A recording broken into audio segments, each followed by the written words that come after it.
Hello friends, September 11th, 2001, a horrifying day that shook America to its core, a day that perhaps changed the world forever. Even 20 years later, the impact of this day can still be seen in our everyday lives. Today, our fellow citizens, our way of life, our very freedom came under attack. It's almost like a mushroom cloud exploding. Of the airports across the country have been shut down. All flights have. Let's try to understand this. Today, our fellow citizens, our way of life, and our very freedom came under attack. It was the morning of September 11th. American Airlines Flight 11 departed from Boston's International Airport. The flight was headed for Los Angeles. On board were 92 people, including 11 crew members and 81 passengers.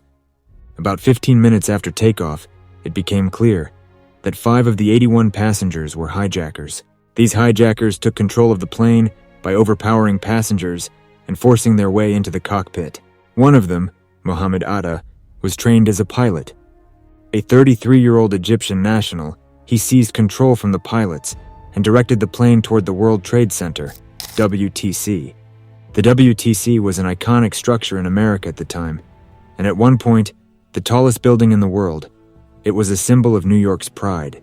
The hijackers crashed the plane into the North Tower of the World Trade Center. And it was just this sound, this rumble,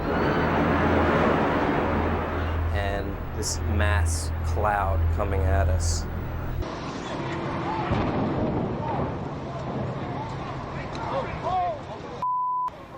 Somebody hit. This crash happened at 8:46 a.m. At the time, then-President George Bush was on a school visit in Florida. While en route, his chief of staff received news of the crash and informed the president. Bush found it hard to believe. He thought it might have been a pilot error, perhaps a heart attack. He asked, "How else could this happen?" "Sir, it appears that a small twin-engine plane has struck one of the towers of the World Trade Center in New York City." It appears a small twin-engine prop plane crashed into one of the towers at the World Trade Center in New York City. Our collective response was, "Oh, what a horrible accident. The pilot must have had a heart attack or something." Only 17 minutes later, it was reported that United Airlines Flight 175 had also been hijacked, again by 5 hijackers. These hijackers overpowered the pilots and steered the plane toward the World Trade Center. At 9:03 a.m., the second plane crashed into the South Tower. Like a spear. It just speared through the building like a fireball. At this point, President Bush had arrived at the school and was in a classroom with second-grade students. He was in the middle of a reading exercise called The Pet Goat. His chief of staff, Andrew Card, walked in and whispered, "America is under attack." Yet Bush remained in the classroom, continuing the reading exercise for the next 7 minutes.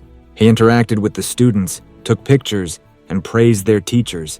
During these 7 minutes, news of the twin crashes spread across the world. Later, many criticized Bush, questioning why he didn't act immediately upon learning of the attack.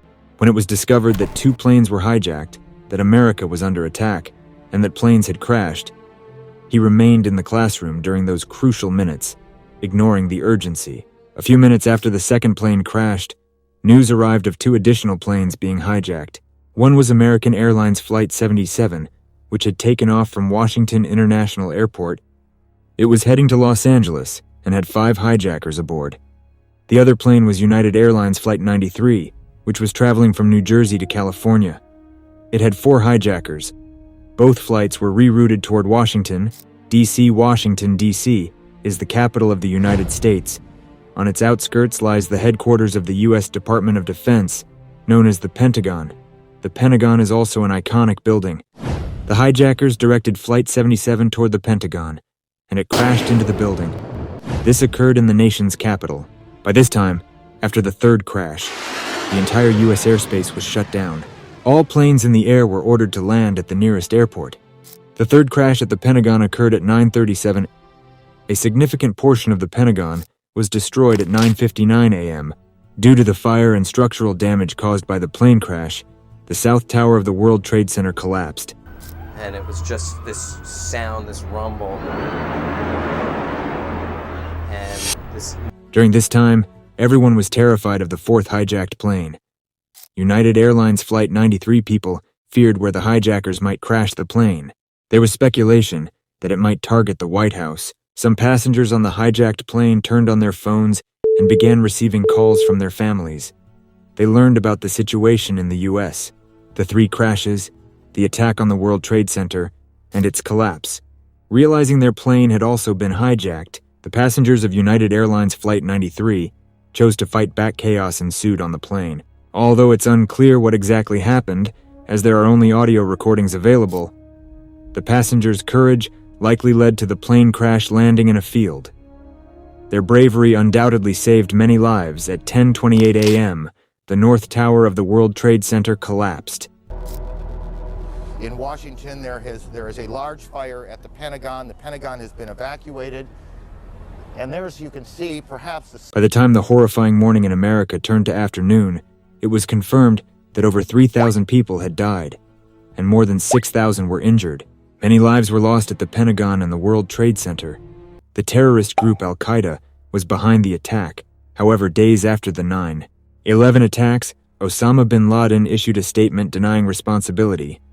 But in 2004, during the U.S. elections, a public tape recording surfaced in which he claimed responsibility.